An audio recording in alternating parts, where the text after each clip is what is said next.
Oi gente, me chamo Inácio, faço parte do grupo PET Física.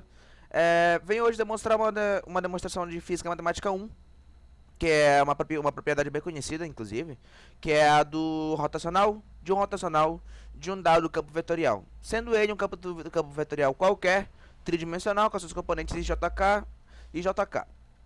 Bom, como partida inicial, nós partimos da definição do que vem a ser um rotacional, que vem assim, definido como uma matriz 3x3, com a nossa primeira linha em JK. A nossa segunda linha tem as derivadas parciais em relação a x, y, z. E na terceira linha nós temos as componentes do vetor fx, y, z. Certo? Dada essa definição, nós podemos resolver esse rotacional pela regra de determinante padrão usual lá em álgebra 1. Propriedade de álgebra 1, que a gente pode repetir as duas primeiras colunas, replicar após o final da matéria 3x3 e fazer as diagonais primárias e secundárias. Nas diagonais primárias, nós temos o seguinte resultado: nós temos este resultado para IJK. É fácil ver, é só resolver a diagonal primária do determinante e menos a diagonal secundária, que já começamos aqui de K para d de f, d y sobre e de d de fx, certo? Temos aqui essa aqui como prova. Temos aqui a nossa primeira componente como sendo essa componente para K. Tendo feito isso, temos aqui fazendo a determinante da diagonal secundária, nós temos essa seguinte parcela. Ah, mas está com todos os sinais de mais. Sim. Por que está com sinal de mais aqui dentro do determinante e não com sinal de menos? Porque quando eu abrir esse colchete aqui, o sinal de menos vai distribuir em todo mundo. Aqui vai ficar menos, aqui vai ficar menos. E vamos ter a parcela negativa do determinante. Certo? Tendo feito isso, nós podemos reorganizar essas parcelas, fazendo I com I, J com J e K com K. Fazendo isso, nós temos a relação que é justamente a definição do rotacional em termos de uma equação, dada por essa relação aqui da reorganização dos termos do determinante. Então, temos aqui o sinal de menos, esse sinal de menos aqui, justamente porque aqui vai ter aqui a primeira parcela em I, d de fz sobre d y, menos, vai distribuir aqui o sinal de menos, vai aparecer o d de fy, d z aqui. Reorganizando, vai aparecer aqui. O mesmo vale para J, vai distribuir o sinal. O mesmo vale para K, vai distribuir o sinal, vai aparecer aqui também. Certo? Tendo feito isso, nós podemos reorganizar agora para fazer o rotacional de um rotacional. O que vier a ser o rotacional de rotacional? Nós vamos pegar este resultado aqui, nós podemos e devemos chamar essas parcelas aqui de IJK, de FX, de FY, FZ, justamente essas parcelas aqui do determinante, certo? Quando aplicarmos novamente, para fim de poupar tempo, por ser uma demonstração meio extensa, eu já vou aplicar direto, não vou demonstrar a aplicação, o cálculo, mas é fácil ver. Basta considerar essas parcelas aqui de JK como FX, FY, FZ e aplicar na matriz e resolver, certo? Tendo feito isso, nós teremos aqui as derivadas parciais. Nós vamos ter os mesmos termos que já temos na definição de rotacional aqui da equação, em termos de uma equação.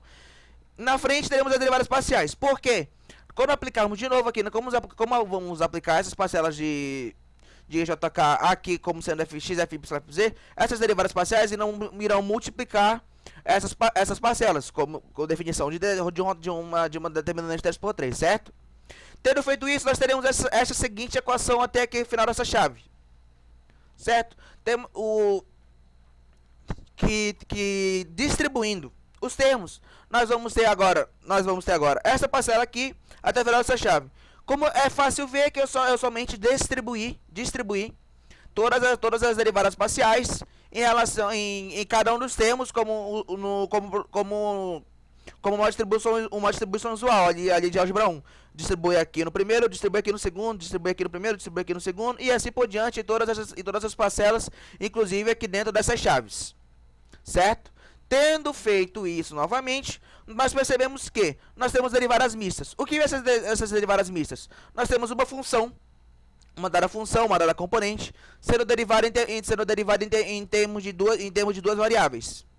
E assim como aqui dentro desses colchetes, assim como dentro dessas chaves, dentro desses colchetes, tem essas derivadas mistas, certo? É fácil ver. Temos aqui, aqui, aqui, aqui, aqui, aqui.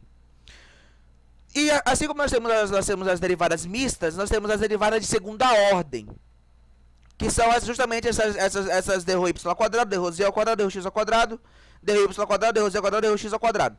Nós temos em relação a uma dada função, a uma dada componente qualquer da minha equação, certo? Tendo feito isso, nós podemos reorganizar. O que eu vou fazer agora? Eu vou pegar todos os termos de derivadas mistas, e reorganizar mista com mista e derivada de secundária com derivada de secundária. Mas antes disso, nós podemos novamente organizar I com I, J com J e K com K, tendo a seguinte linha para a equação. Temos essas linhas aqui, certo?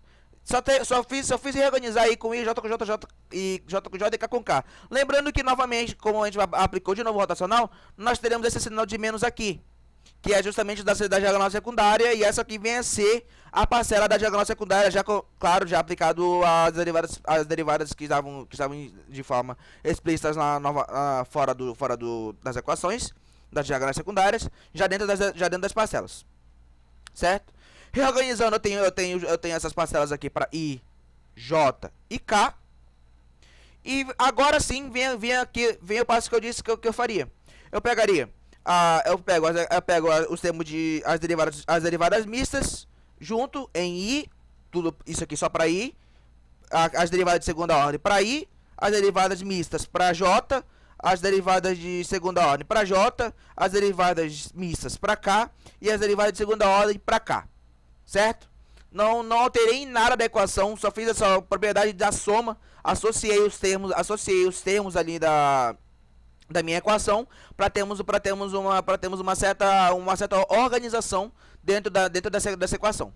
Agora vem a parte que é o foco dessa demonstração, que vem a ser a parte mais, como posso dizer, de propriedade, que como algumas literaturas dizem, como sendo um truque. O que vem a ser? Se eu pegar aquela primeira parcela lá de x, que tem as derivadas mistas e as derivadas de segunda ordem, e somar com um laplaciano. O que vem a ser o laplaciano? Ele é definido como sendo as derivadas de segunda ordem de IJK, certo? De IJK não, de f de x, f, y, f, z, em relação a x, y, z, certo? Mas é aí que vem a sacada. Se eu pegar e multiplicar e subtrair e aplicar aqui, subtrair no caso, o laplaciano de fx em i, de fy em j, que é justamente vai ser a componente y do meu rotacional, e fz na minha componente k do meu rotacional, eu mantenho a minha igualdade. Porque quando eu for subtrair, por exemplo, aqui, essa primeira parcela aqui do d rho de fx e d rho de fx também aqui, eu volto para na minha parcela original.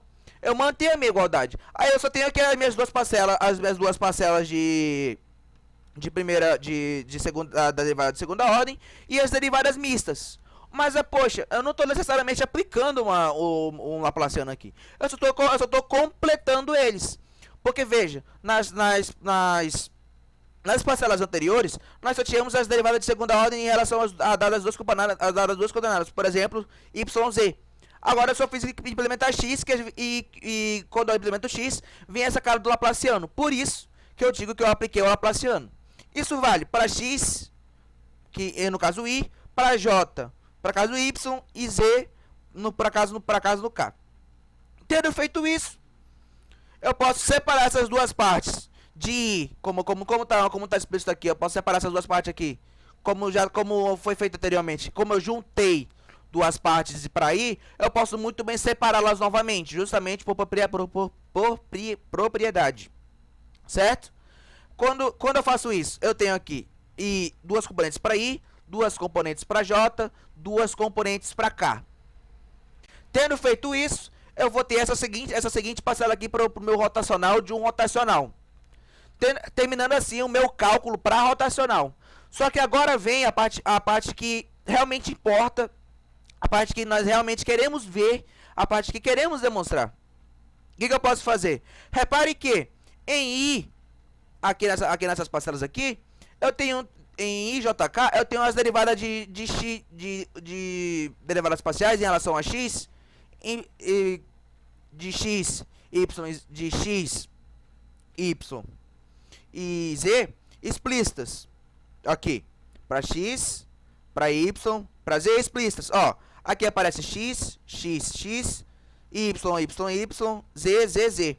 Eu posso agora muito bem reorganizar essas parcelas como sendo as derivadas parciais explícitas vezes de um divergente, que vem a ser as derivadas parciais as derivadas parciais de x, y, z aplicadas num dado vetor, certo?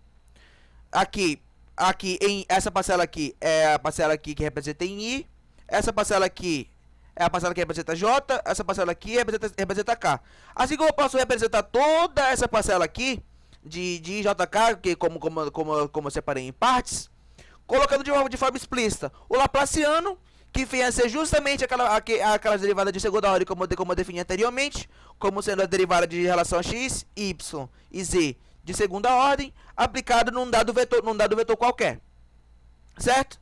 Tá tudo. Se eu fizer o produto, distribuir e reorganizar, eu volto novamente para essa equação e eu posso voltar até para minha equação inicial a partir desse ponto. Eu não alterei em nada da minha equação, só coloquei de forma explícita as derivadas parciais e o meu vetor, certo?